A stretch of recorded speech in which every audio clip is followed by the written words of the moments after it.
अस्सलामुअलैकुम, आप देख रहे हैं समा। मैं हूं फराज अहमद और मैं हूं इरम ज़ईन। बुलेटिन में खुश आमदीद। मुल्क के सबसे बड़े ऐवान में हुकूमत का बोलबाला हो गया। हुकूमत सेनेट की कमान जीतने में कामयाब हो गई। इस हवाले से आपको आगाह करेंगे तफसील से। पहले आपको बताएं कि पूरी कोशिश के बावजूद कोरोना के खिलाफ जंग नहीं जीती जा रही। जानलेवा वबा की तीसरी लहर पंजाब में शिद्दत इख्तियार करती जा रही है और यही वजह है कि कोरोना ने सूबे के 7 अजला में नाके लगवा दिए हैं। जी हाँ, सख्तियाँ फिर से लौट आई हैं। स्मार्ट लॉकडाउन का नोटिफिकेशन जारी कर दिया गया है। मुताल्लिका अजला में मार्केट्स 6 बजे बंद की जाएंगी, जबकि हफ्ते और एतवार को ये मार्केटें और तमाम कारोबार मुकम्मल बंद रहा करेगा। कोरोना की तीसरी लहर का पंजाब में वार कोरोना केसेस में खतरनाक हद तक इजाफा देखा जा रहा है। 15 दिन के लिए पंजाब के 7 अजला में स्मार्ट लॉकडाउन लगाया गया है। लाहौर, रावलपिंडी, मुल्तान, फैसलाबाद, गुजरांवाला, सरगोधा और गुजरात इन अजला में शामिल हैं। शादी हॉल्स पर 15 मार्च से 2 हफ्ते के लिए मुकम्मल पाबंदी होगी। रेस्टोरेंट्स भी 2 हफ्ते के लिए बंद करने का फैसला किया गया है, जबकि टेक अवे की इजाज़त होगी। दफातर में 50% स्टाफ को बुलाया जाएगा। अहम खबर है, मुल्क के सबसे बड़े ऐवान में हुकूमत का बोलबाला हो गया है। हुकूमत सेनेट की कमान जीतने में कामयाब हो गई है। लेकिन इससे पहले आपको ये बताएं कि बड़ी खबर है कि पूरी कोशिश के बावजूद कोरोना के खिलाफ जंग नहीं जीती जा रही। जानलेवा वबा की तीसरी लहर पंजाब में शिद्दत इख्तियार करती जा रही है और यही वजह है कि कोरोना ने सूबे के 7 अजला में नाके लगवा दिए हैं। कोरोना केसेस में खतरनाक इजाफा देखने में आ रहा है। ऐसे में 15 दिन के लिए पंजाब के 7 अजला में स्मार्ट लॉकडाउन। लाहौर, रावलपिंडी, मुल्तान, फैसलाबाद, गुजरांवाला, सरगोदा और गुजरात इसमें शामिल है। शादी हॉल्स पर 15 मार्च से 2 हफ्ते के लिए मुकम्मल पाबंदी होगी। रेस्टोरेंट्स भी 2 हफ्ते के लिए बंद करने का फैसला किया गया है। मजीद तफसीलात जानिए इस रिपोर्ट में। तो पंजाब में 24 घंटे के दौरान कोरोना के 1239 नए केसेस रिपोर्ट हुए हैं। सिर्फ लाहौर में 800 नए मरीज सामने आए। बिल्कुल, इसी के ऊपर बात कर लेते हैं दानियाल उमर से। दानियाल, हमने आपकी रिपोर्ट भी देखी।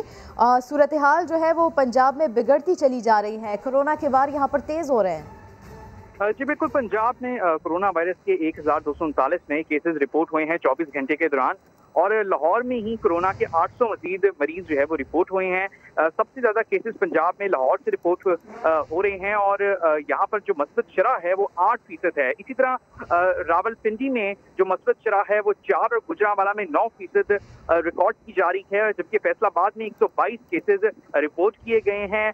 पंजाब में जो कोरोना केसेस में इजाफा देखा जा रहा है उस पर पंजाब हुकूमत ने गुज़श्ता रोज़ जो कोरोना कमेटी का इजलास हुआ था उसमें अहम फैसले भी किए थे और 50% स्टाफ का नोटिफिकेशन भी जारी कर दिया गया है कि दफातर में 50% स्टाफ आएगा। इसी के साथ साथ जो शादी हॉल्स हैं उन पर 15 मार्च से मुकम्मल तौर पर पाबंदी होगी और जो रेस्टोरेंट्स हैं उनके टेक अवे की इजाज़त होगी, जबकि डाइन इन और डाइन आउट जो है वो करने की भी मुकम्मल पाबंदी लगाई गई है। पंजाब हुकूमत ने मार्केट्स 6 बजे बंद कर दी जाएंगी, जबकि हफ्ता और इतवार को मार्केट्स मुकम्मल तौर पर बंद रहेंगी इन 7 अजला के अंदर। जी ठीक है, बहुत शुक्रिया दानियाल उमर, तफसीलन आपने अपडेट किया हमें।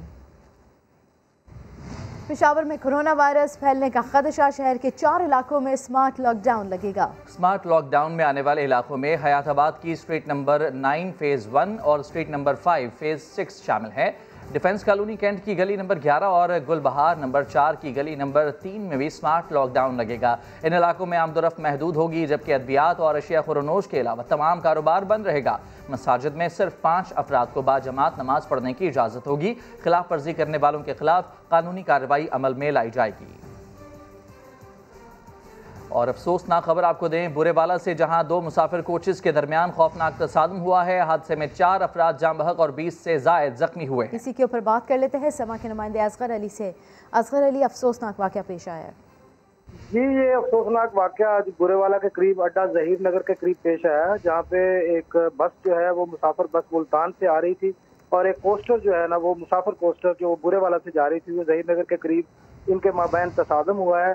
जो तसादुम के नतीजा में जो दो बच्चों और एक खातून समेत 4 अफराद जो है ना मौका पर जाँ बहक हो गए हैं, जबकि इसमें 20 से ज्यादा जो जख्मी थे उनमें से 10 जख्मियों को तहसील हेडक्वार्टर अस्पताल बुरेवाला मुंतकिल कर दिया गया, जबकि मामूली जख्मियों को जो तिब्बी इमदाद के बाद रेस्क्यू 1122 की टीमों ने मौका से जो है ना वो फारिग कर दिया है और असिस्टेंट कमिश्नर बुरेवाला जो मौका पर पहुंच गए हैं और जख्मियों की निगरानी की जा रही है।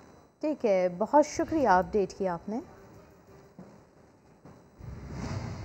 और बात करेंगे अवाने बाला में पीडीएम की शिकस्त फाश की। हुकूमती उम्मीदवार सादिक संजरानी ने पाकिस्तान पीपल्स पार्टी के साबिक वजीर आजम यूसुफ रजा गिलानी को हराकर चेयरमैन सेनेट का ओहदा हासिल कर लिया है। हुकूमत के दूसरे उम्मीदवार मिर्जा मोहम्मद आफरीदी भी अब्दुल गफूर हैदरी को शिकस्त देकर डिप्टी चेयरमैन मुंतखब हो गए हैं। वजीर आजम ने अपने ट्वीट में सादिक संजरानी और मिर्जा मोहम्मद आफरीदी को मुबारकबाद दी है।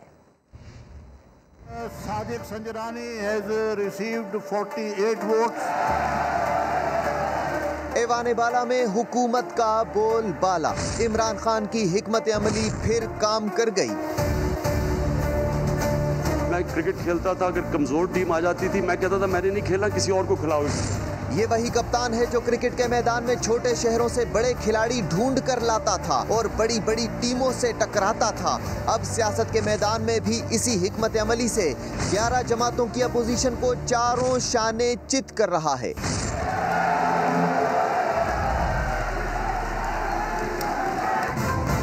मुबारक देता हूं आज। सेनेट की कमान इस बार मुकम्मल तौर पर हुकूमत की झोली में आ गिरी है। वजीर आजम ने चले हुए कारतूस का मुहावरा गलत साबित कर दिखाया। सूबे बलूचिस्तान से ताल्लुक रखने वाले सादिक संजरानी को एक बार फिर मैदान में उतारा और जीत दिलाई। सबसे पहले तो मैं अल्लाह ताला का शुक्रिया अदा करता हूं और अपने तमाम कुलीग्स का। अल्लाह ताला मेरी मदद और रहनुमाई फरमाए। आमीन आमीन। बहुत मुबारक। यही नहीं, कामयाबी ने उस उम्मीदवार के भी कदम चूमे जिसके इलाके को माजी में नजरअंदाज किया जाता रहा। 99 सेनेटर्स के ऐवान में 98 अरकान ने हक के राय दही इस्तेमाल किया। संजरानी ने गिलानी के मुकाबले में 6 इजाफी वोट हासिल किए, जबकि मिर्जा अफरीदी को 7 इजाफी वोटों के साथ 54 वोट पड़े। अपोजिशन इत्तेहाद सिर्फ 44 वोट हासिल कर सका। वजीर आजम इमरान खान ने मुबारकबाद देते हुए ट्वीट किया कि खुशी है कि महरूमी का शिकार इलाकों को मेन स्ट्रीम में लाने की पॉलिसी की बदौलत ये दोनों अहम ओहदे बलूचिस्तान और साबिक फाटा को मिले हैं।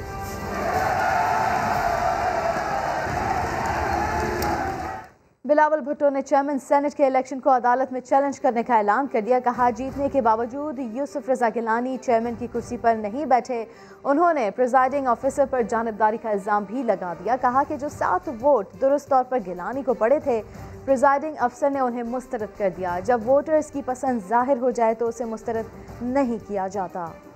गिलानी साहब जीतने के बावजूद कुर्सी पे अभी नहीं बैठा। जितना भी सुप्रीम कोर्ट के प्रेसिडेंट्स आप निकालना चाहते हो या इलेक्शन कमीशन का अपना मौकिफ उनके मुताबिक लीगल हो, चाहे आप मोहर तीर पे लगा दे या नाम पे लगा दे, बॉक्स में लगा दे, जब वोटर का इंटेंशन जाहिर हो चुका है तो वो वोट वैलिड है। एक वोट जिसपे शायद डबल स्टैंपिंग हुआ तो फिर वो जायज तरीके से रिजेक्ट हुआ, लेकिन ये 7 वोट नाजायज तरीके से रिजेक्ट हुए। अगर आप इस वोट्स को गिनते हैं तो फिर गिलानी साहब इलेक्शन जीत चुका है और चेयरमैन सेनेट ऑफ पाकिस्तान बन चुका है। पाकिस्तान डेमोक्रेटिक मूवमेंट मुशावरत कर रही है। मैंने खुद मरियम शरीफ साहिबा से बात किया, मौलाना फजल रहमान साहब और सदर जरदारी साहब का बात हुआ है और हमने ये फैसला किया है कि ये गैर कानूनी, गैर आईनी, इलीगल डिसीजन को अदालत में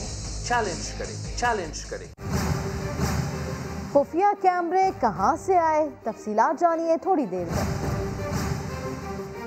शिबली फराज ने कहा कि गिलानी की नाकामी के बाद पीडीएम की तदफीन हो गई। वजीर आजम को एक बार फिर एतमाद का वोट मिला। शहबाज गिल बोले, 7 वोट ज़ाया हुए, अब रोना नहीं। कहा था खुफिया वोटिंग ना कराओ। मुआवने इत्तलात फरदौस आशिक आवान ने शिकस्त को मकाफात अमल करार दिया। Mister Sadiq Sanjrani has received 48 votes. ऐवाने बाला की जंग में सादिक संजरानी की जीत, गिलानी की हार। हुकूमत अपने उम्मीदवार की कामयाबी पर खुश। वफाकी वजीर इत्तलात शिबली फराज कहते हैं, पीडीएम अब आखिरी सिस्कियां ले रही है। प्राइम मिनिस्टर इमरान खान को एतमाद का वोट मिला और आज हमारे नामजद किए हुए चेयरमैन सेनेट को कामयाबी मिली। पीडीएम उसकी आज तदफीन हो गई है। वजीर आजम के मुआविन खुसूसी शहबाज गिल ने संजरानी की कामयाबी को हक और सच की जीत करार दिया। इन्होंने 7 वोट रिजेक्ट करवाए थे कौमी असम्बली में। मैंने बताया था कि कप्तान मारता कम है घसीटता ज्यादा है, तो सूद के साथ हमने 8 करवाए हैं, 1 वापस है। इनके साथ वो हुआ कि शादी की गाड़ी कोई और सजाता रह गया, दुल्हन कोई और ले गया। फिरदौस आशिक अवान ने गिलानी की शिकस्त को मकाफाते अमल करार दे दिया। आज वही 7 वोट मुस्तरद हो गए, इसे कहते हैं कुदरत का बदला। आज इमरान खान ने सीरीज जीती है, जो 1 मैच जीत के बगले बजा रहे थे, इमरान खान ने सीरीज जीती। फैसल जावेद ने भी अपोजिशन पर तनकीद की, बोले आज करप्शन को शिकस्त और हुकूमत की फतह हुई। और अपना सैनिटर लाने के लिए कमान पीपी के हाथ थी, तीर भी साथ थे, मगर तीर चले तो निशाने पर ना लगे। गलत ठप्पा लगाने की कहानी क्या है, जानते हैं इस रिपोर्ट में। सेक्रेटरी साहब हमें ठप्पा कहाँ लगाना है? पीपी वाले तीर चलाने से पहले निशाना कहाँ लगाना है, हदफ मालूम करने सेक्रेटरी सेनेट के पास आ गए। कासिम समद ने वाज़ेह बता दिया कि नाम पर ठप्पा ना लगाना वरना वोट डिस्कार्ड हो जाएगा। हाथ रखकर समझाया, कंफ्यूजन को मिटाया। मगर ठहरिए, सईद गनी कंफ्यूजन मिटा रहे हैं या बढ़ा रहे हैं? कुछ उल्टा ही बता रहे हैं। इसमें कहीं भी कर सकते हैं, ये स्टैंप हो गया, इसमें पूरा है, कहीं भी हो सकते हैं। सेक्रेटरी बता रहे थे कुछ, सईद गनी समझा रहे थे कुछ। इसमें पूरा है, कहीं भी हो सकते हैं। अब फारूक नाइक और दीगर सेनेटर्स ने किसको सुना और क्या समझा? मगर शिकस्त के बाद सईद गनी सारा मलबा सेक्रेटरी सेनेट पर डालकर बोले, इन्होंने ही कहा था कि नाम पर ठप्पा लगाने से कुछ नहीं होता। हमने कहा जी बाज़ औक़ात लोग नाम के ऊपर मोहर लगा देते हैं। उसने कहा कि ये ठीक है, लगा सकते हैं, सेक्रेटरी ने कहा। हालांकि सेक्रेटरी वीडियो में कह रहे हैं कि नाम पर ठप्पा ना लगाना। वो बता रहे थे फसाना, मगर सुनकर भी ना जाना। कमान में तीर थे अपने, फिर हदफ पे क्यों ना लगा निशाना। चेयरमैन सेनेट सादिक संजरानी को अपोजिशन के 7 वोट मिलने की खबर समा ने 9 मार्च को नशर कर दी थी। नुमाइंदा खुसूसी नईम अशरफ भट्ट ने बता दिया था कि नून लीग के 4 और बलूचिस्तान की 3 जमातों के वोट हुकूमती उम्मीदवार को पड़ेंगे।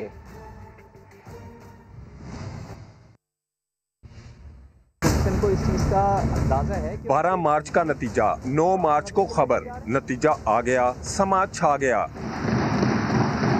चेयरमैन सेनेट के इलेक्शन से 3 रोज पहले जब हर कोई यही देख रहा था चेयरमैन सेनेट के इंतखाब के लिए पीडीएम के उम्मीदवार यूसुफ रजा गिलानी को अददी अक्सरियत हासिल है, तो उस वक्त समा ने इंकशाफ किया कि अपोजिशन के 7 सेनेटर्स ने हुकूमती उम्मीदवार सादिक संजरानी को वोट देने की यकीन दहानी करा दी है। जमातों के ये सेनेटर्स हैं, उनके सरबराहों तक इनके नाम भी पहुँच गए हैं और इनसे वो कोशिश भी की जा रही है कि जो इन्होंने यकीन दहानी सादिक संजरानी को करवाई है हमायत की, उनमें से कुछ कम हो सके। ये बात कंफर्म है कि 7 सेनेटर्स अपोजिशन के हैं, जिनमें 4 नून और 3 छोटी जमातों के हैं। उन्होंने हुकूमती उम्मीदवार संजरानी को हमायत का यकीन दिलाया है। फिर जब इलेक्शन हुआ तो दोनों हुकूमती उम्मीदवार ही चेयरमैन डिप्टी चेयरमैन सेनेट मुंतखब हो गए, जिसमें सादिक संजरानी 6 जबकि मिर्जा आफरीदी 10 वोटों से जीत गए और समा ने जो कहा सब कुछ वैसे ही हो गया। ये तो बात तय है कि ये सबूत दिया है उन 7 लोगों ने जिन्होंने भी उनको कहा था कि आपने वोट मुस्तरद करने हैं। ये पहली दफा नहीं कि समा की खबर मुश्किल और अहम खबर ही नतीजा बनी और समा का ये सफर कामयाबी से जारी है। पोलिंग बूथ में खुफिया कैमरे किसने नस्ब किए? सेक्रेटरी सेनेट ने तहकीकात का ऐलान कर दिया। रात पार्लियामेंट की इमारत में कौन कौन था? समा ने 5 सरकारी एहलकारों का खोज लगा लिया। अब्बास शबीर की रिपोर्ट।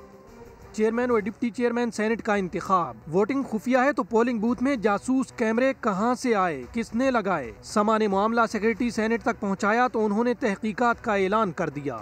इसके हम खुद सेक्रेटेरिएट भी तफ्तीश करेगा और हो सकता है कोई पार्लियामेंट लेवल के ऊपर इसकी कोई इन्वेस्टिगेशन है। बड़े इंतखाबी मार्के से पहले रात पार्लियामेंट की इमारत में कौन कौन मौजूद था?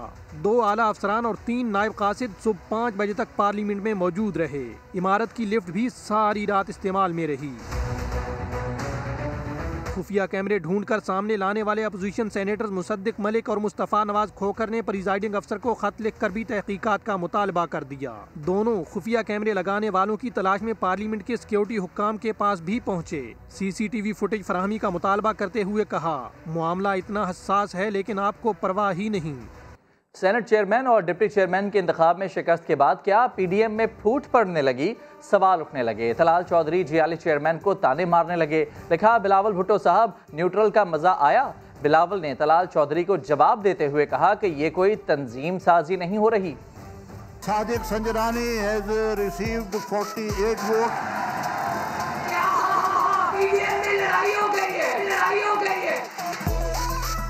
PDM उम्मीदवार यूसुफ रजा गिलानी ने कहा था, सब अच्छा चल रहा है। जो मुझे बाज़ाहिर नजर आ रहे हैं, जो एस्टेब्लिशमेंट है वो टोटली न्यूट्रल। गिलानी साहब की जीत का ख्वाब सच न हुआ तो मत वाले रहनुमा तलाल चौधरी ने यूसुफ रजा गिलानी के बॉस बिलावल भुट्टो पर तंज कर दिया। ट्वीट में लिखा, बिलावल साहब, न्यूट्रल का मजा आया। चेयरमैन पीपल्स पार्टी ने भरी प्रेस कॉन्फ्रेंस में तलाल चौधरी को जवाब दिया। तलाल साहब को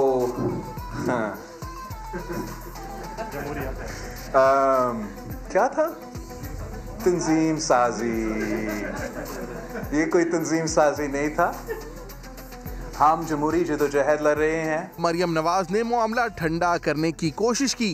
ट्वीट में लिखा, यूसुफ रजा गिलानी को जल्द या बदेर फतह मुबारक हो।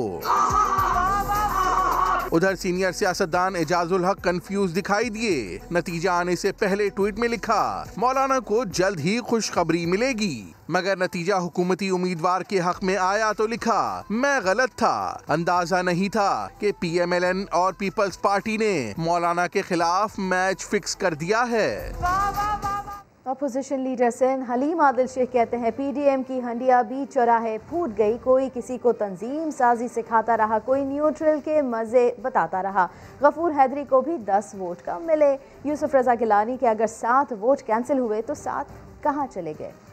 कल की कोई किसी को न्यूट्रल याद दिलाता है तो कोई किसी को तंजीम साजी याद दिलाता है। PDM की हांडी चौराहे में फूट चुकी है। मौलाना साहब के मौलाना को भी 10 वोट नहीं मिले। चलो कुछ 7 वोट तो आपके कैंसिल हो गए, लेकिन 7 वोट कहाँ चले गए? 54 और 10 का फर्क। खबरों में आगे देखिए, शहबाज और जरदारी की अहमियत बराबर। मरीम नवाज को कुछ हुआ तो पाकिस्तान खप्पे का नारा नहीं लगाएंगे। लीगी रहनुमा जावेद लतीफ ने समा के प्रोग्राम न्यूज़ बीट में इंतहाई मुतनाज़ बयान दे दिया। बोले, बेनज़ीर भुट्टो के साथ हादसा पेश आया तो उनके बुरसा ने पाकिस्तान खप्पे का नारा लगाया, मगर हम ऐसा नहीं करेंगे। हुकूमती अरकान ने जावेद लतीफ के बयान की मजम्मत करते हुए उनसे माफ़ी मांगने का मुतालबा किया है। मुस्लिम लीगी रहनुमा जावेद लतीफ का समा के प्रोग्राम न्यूज़ बीट में इंतहाई मुतनाज़ा बयान। अगर खुदा न खास्ता मरियम नवाज शरीफ को कुछ हुआ तो हम पाकिस्तान खप्पे का नारा नहीं लगाएंगे। फिर क्या करेंगे? जो लोग इसमें मुलव्वस हुए, पाकिस्तानी कौम उसको कटहरे में लाएगी। मुआविन खुसूसी शहबाज गिल ने जावेद लतीफ के बयान को अफसोसनाक करार दिया। ये बहुत ही डिसअपॉइंटिंग है, वेरी डिसअपॉइंटिंग, वेरी डिसअपॉइंटिंग जैसे इन्होंने रिएक्ट किया है। शहबाज गिल ने मुतालबा किया कि जावेद लतीफ कौम से माफी मांगे। पिछली दफा इनकी ट्यूनिंग शेखुपुरा के अंदर लोग मोटरसाइकिल से कर देने लगे थे। ऐसा ही इन्होंने गैर संजीदा एक बयान तब दिया था। पाकिस्तानी होने के नाते उनको ये तंबीह करूंगा कि इन्हें ये बयान वापस लेना चाहिए। हमारा सब कुछ इस वतन पे कुर्बान। वफाकी वजीर फवाद चौधरी ने भी जावेद लतीफ के बयान की मुजम्मत की। ट्वीट में लिखा कि जावेद लतीफ जैसे नून लीगियों की पाकिस्तान से वफादारी एक इलेक्शन तक महदूद है। हार जाएं तो मुल्क के खिलाफ साजिशें करेंगे।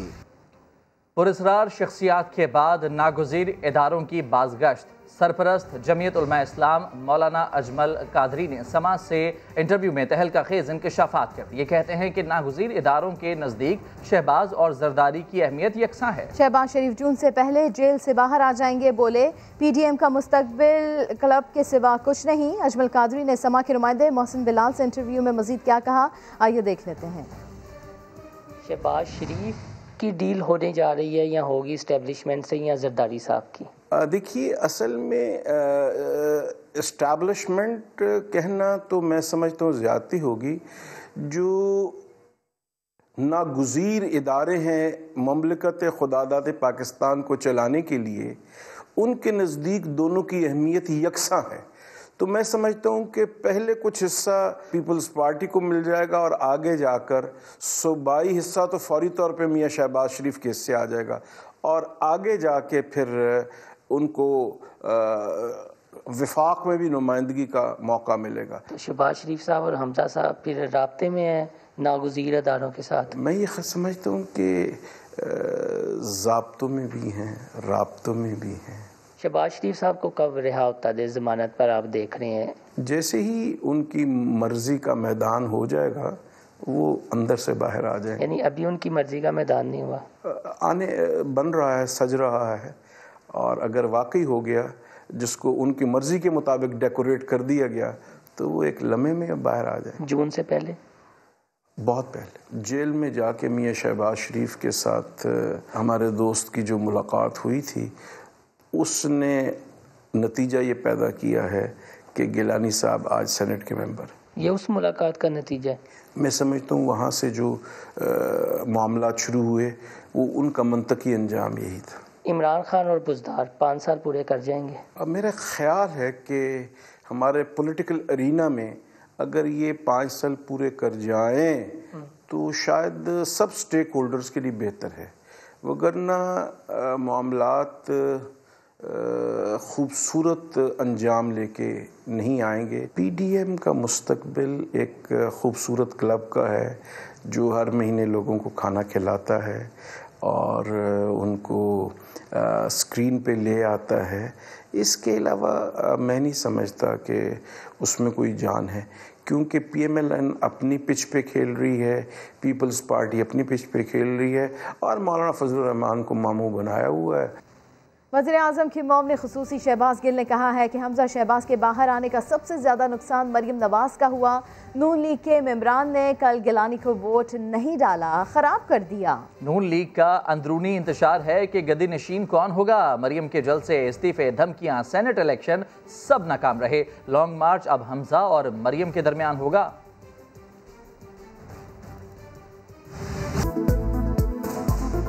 Welcome back. हैदराबाद में कुत्ता मार मुहिम के दौरान बल्दिया के डायरेक्टर हेल्थ ने बंदूक उठा ली। कुत्तों ने जहर की कैप्सूल न खाए तो गोली से मार दिया गया। हैदराबाद में आवारा कुत्तों ने बच्चों को काटना शुरू किया तो जख्मी बच्चों के वर्सा ने म्यूनसिपल कमिश्नर के खिलाफ 2 अलग अलग मुकदमात दर्ज करवा दिए, जिसके बाद बल्दिया के अफसरान हरकत में आ गए और कुत्ता मार मुहिम शुरू कर दी।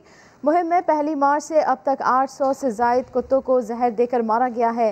कुत्तों ने जहरीले कैप्सूल खाना छोड़े तो डायरेक्टर हेल्थ ने बंदूक से कुत्तों को मारना शुरू कर दिया। लाड़काना के निजी अस्पताल में खातून को मुबैना तौर पर ज्यादती का निशाना बनाया गया। पुलिस ने डॉक्टर समेत 4 अफराद को गिरफ्तार करके मुकदमा दर्ज कर लिया है। मजीद तफसीलात जानते हैं। समा के नुमाइंदे नवेद लाड़क हमारे साथ मौजूद हैं। नवेद, बताइएगा ये क्या मामला है?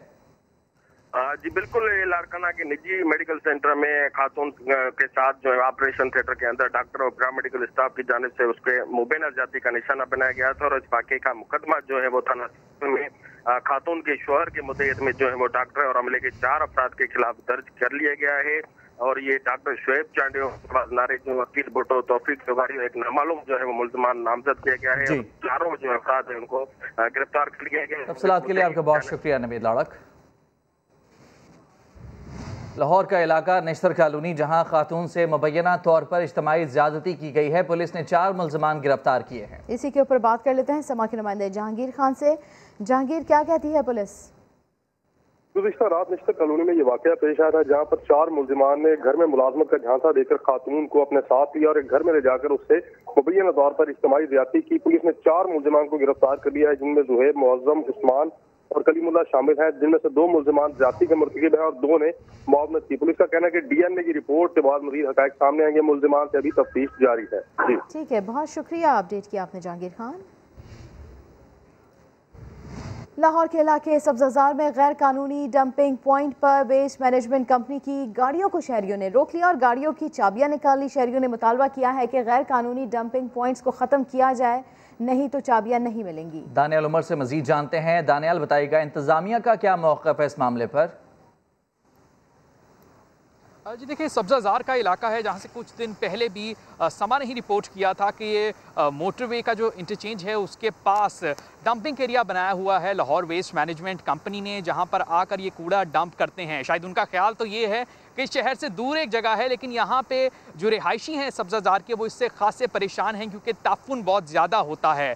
इस वक्त यहाँ पर जब 4 डंपर्स और 2 ट्रालियाँ लाहौर वेस्ट मैनेजमेंट कंपनी की आईं तो इलाका मकीनों ने उनकी चाबियां निकाल ली। चाबियां निकालने के बाद जो है वो चाबियां लेके अपने घरों को जा चुके हैं और ड्राइवर्स जो है वो यहाँ पर ही हैं। उनका ये कहना है कि हमारी गाड़ियाँ जो है वो रोक ली गई हैं। इलाका मकीन ये कह रहे हैं कि हम जाने नहीं देंगे जब तक लाहौर वेस्ट मैनेजमेंट कंपनी के अफसरान यहाँ पर नहीं आते, इस डंपिंग साइट को जो गैर कानूनी तौर पर कायम की गई है उसको ख़त्म नहीं करते, तब तक यहाँ से नहीं जाएंगे।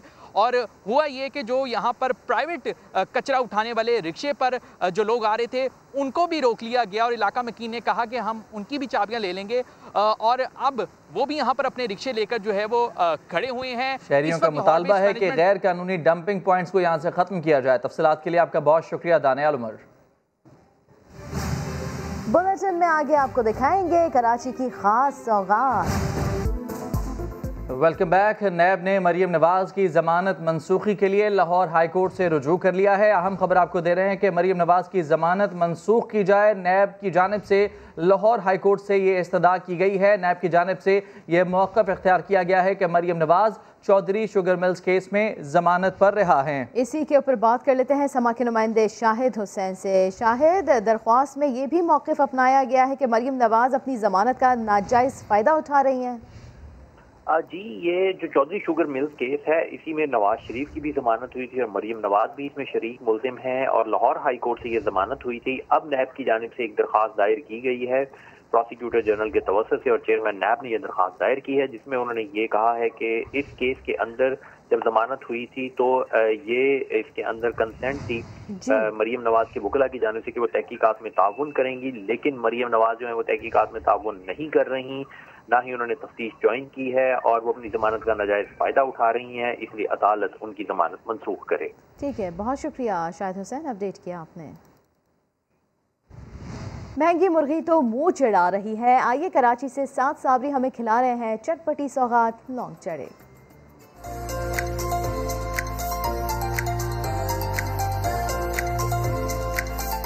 खस्ता फुल की आंच, चटपटी चटनी और मसाला। कराची में ठेलों पर बिकने वाले लौंग चिड़े का जायका हिंदुस्तान के शहर दिल्ली से हिजरत के दौरान कराची मुंतकिल हुआ।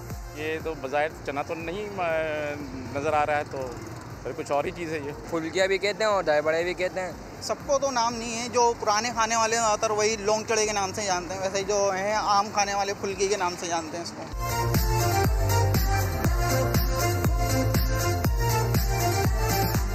लौंग चढ़े कराची में मुख्तलिफ नामों से जगह जगह फरोख्त किए जाते हैं। न्यू कराची में रहने वाले मोहम्मद नईम का खानदान अपनी 4 नस्लों से लौंग चढ़े बेच रहा है। लौंग चढ़े कबाब फुल्की का जो काम है ना, हम 4 पुश्तों से कर रहे हैं। पहले जो है ना वालिद वो दादा करते थे, फिर वालिद साहब करने लगे, फिर इसके बाद जो है मैं करने लगा, मेरे बाद से जो है मेरे बच्चे जो है मेरे साथ लगे हुए। ये दिल्ली की डिश है और जो है ना ये बेसन से बनती है। जब तक ये बेसन सही नहीं होगा ये फुल्की नहीं बन सकती। शहरी कहते हैं लौंग चिड़े सस्ते भी हैं, लजीज भी। 20 साल तो हो गए मुझे इसको देखते हुए, आते हैं हम लोग खुद भी खाते हैं। पेट के लिए बड़ी मुफीद साबित है क्योंकि बेसन की बनी होती है, तो बेसन से बना के इसको पानी में डाल दें आप, तो ये कि बहुत सारी चीज़ों पे फ़ायदा करती है। बचपन से खाते हुए आ रहा हूँ, जायका अच्छा है तभी खाते हम लोग। आम दिनों की निस्बत रमज़ान में लौंग चिड़े की मांग बढ़ जाती है। दिलचस्प नाम, चटखारेदार जायका और जेब पर भी हल्के। लौंग चिड़े कई दिहाइयों से कराची वालों की पसंदीदा डिश है। कैमरामैन मोहम्मद आतिफ और मरगूब हुसैन के साथ सात साबरी, समाज, कराची। हब रैली 2021 की तैयारियां मुकम्मल हो चुकी हैं। ड्राइवर्स ने ट्रैक की रैकी के लिए गिडानी का रुख कर लिया है। ड्राइवर्स की बड़ी तादाद इतवार को हब रैली में एक्शन में नजर आएगी। सबसे पहले खवातीन के मुकाबले होंगे। मोटर बाइक रेस के बाद स्टॉक कैटेगरी के मुकाबले होंगे। दूसरा सेशन प्रिपेयर्ड क्लास पर मुश्तमिल होगा। हब रैली का ट्रैक 50 किलोमीटर पर मुश्तमिल है, जिसमें 7 किलोमीटर की साहिली पट्टी भी शामिल है। एक ब्रेक के बाद हाजिर होंगे हेडलाइंस के साथ। देखते रहिए समा।